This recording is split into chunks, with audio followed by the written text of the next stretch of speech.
Welcome back to Chapter 3. This is the second part of Chapter 3. So we're going to jump in. Now, we've already covered the first two sections in Part 1. So we're going to go to slide 18 and talk about when you mix apples with oranges, type conversion. Type conversion is pretty common when you are developing in any language. With C++, sometimes type conversion can be a little more tricky, and that's because C++ won't do auto conversion as much as maybe some of the other languages do, but that's okay.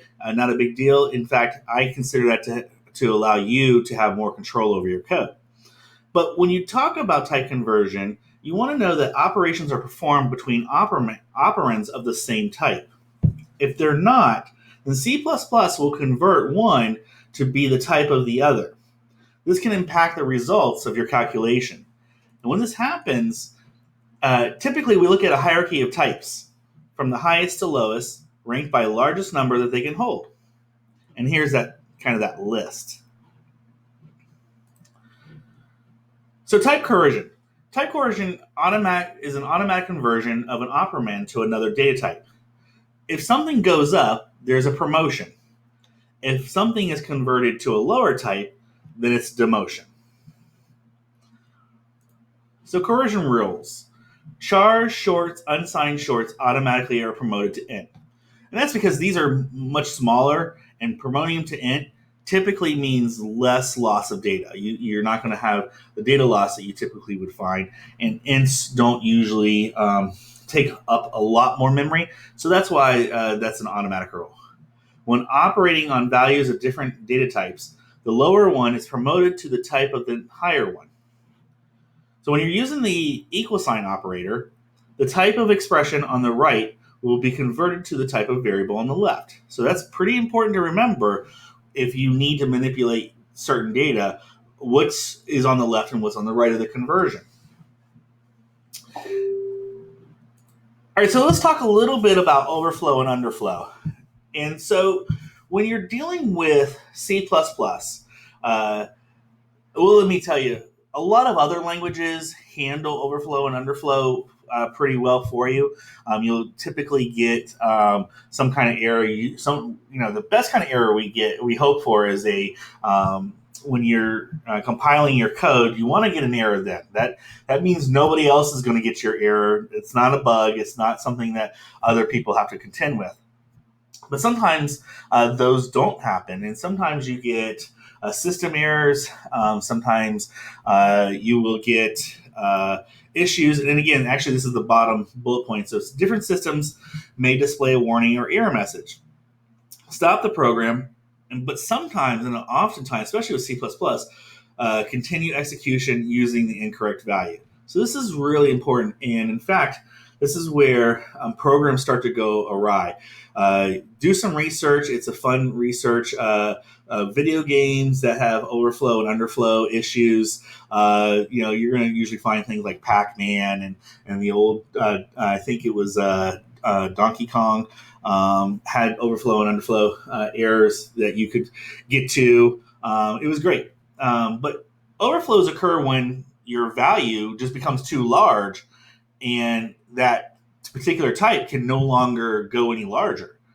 And underflow is just the opposite. It's when that data type that you're using, you hit the bottom or the min value, and it can go no lower. So what happens is, oftentimes, especially with C++, the value just rolls over. So it goes from, let's say you're going and doing an overflow, it goes from the max value, the highest value that data type can handle, all of a sudden to the min value, the least it can hold, and then starts continuing back up again. With underflow, just the opposite. It gets to that lowest point, and when it can no longer go any lower, all of a sudden it wraps around to the highest, the max value, and then continues to go down. So what I did was, let's bring this over. This little nifty little program shows overflow. So what I did was I created a value of type short called n, and this is that value. Now, everyone's probably looking at this video and go, wow, He's doing all the things he's told us not to do. He's using a rather bad variable name. He has no code comments. And so what's going on? Well, here's what's going on. I knew that I was going to actually talk you through this code. So I was able to do this and not create a lot of noise by walking you through the code. So here we have a short. It's the name of the variable is n. And 32,766 is not the max value for a short. In fact, it's 32,767 is the max value. But I wanted to start with one less and let you see it increment and then do the rollover. So let's go ahead and run this, because that's what's happening here, by the way. So we're going to see out that value in line. We're going to add 1 to the variable. And then we're going to keep doing this over and over again. Now you can see I did kind of use some white space to allow my styling to put these code chunks together, so you can see it's just kind of the same thing over and over again. What does that look like when we run it? And there you go. 32,766, 32,767. The rollover occurs, which is the negative sign with the lowest min value that a short can hold. And then you'll see it continues to increment over and over again. So by the way, why I have you here, there are some, always remember when you're developing, there's many ways to get the same thing accomplished. We haven't seen this, so I'm going to do this real quick just to kind of give you, for those that are still a little bit new to development, this n equals n plus 1 can be shortened, and we will definitely see this in the future again, so don't fret too much if you don't understand it. But I just wanted to introduce it to you so you can kind of see it. And this double plus sign actually tells the compiler that's running to do the same thing as n equals n plus 1.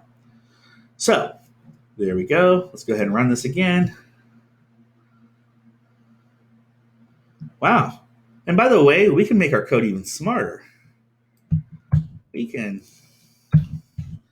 do it all on the same line. One little note to know about n++. The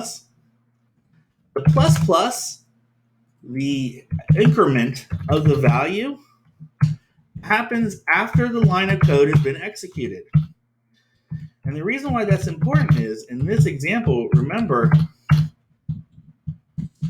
I show the 32,766 first, then I added 1. Well, this line is going to do the same thing. It's going to actually execute this line first, then come back and increment the n. So it's going to show 32,766 first, then add 1 to it.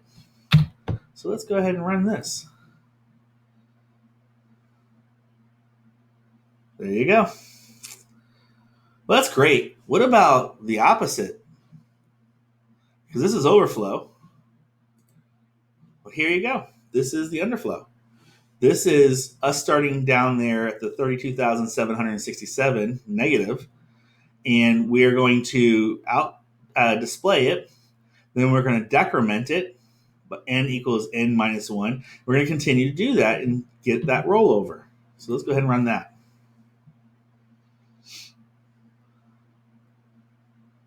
And there we can see that rollover occur. And there you have it. Again, by the way, we can shorten some of this. When we want to do decrement, we can use n minus minus. We can do this with any variable name, by the way. We had short my number.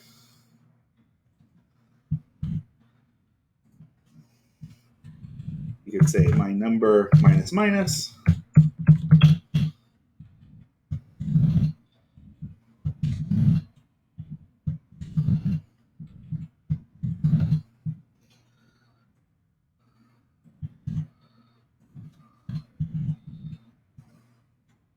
By the way, what you're seeing here is also known as refactoring. You're taking code that we first developed, and it worked well for us, and it works exactly like we wanted to. But now we've gone back and we're making it nicer looking, a little bit more robust, a little bit more compact, and that's known as refactoring. Let's run it, make sure it works. And there you go. So that is us decrementing the number over and over again until we roll it over, get that underflow. All right, so that is all we're going to cover in this video. The next video, we're going to start out with, let me pull it up, with typecasting and how we do typecasting. All right, we'll see you there.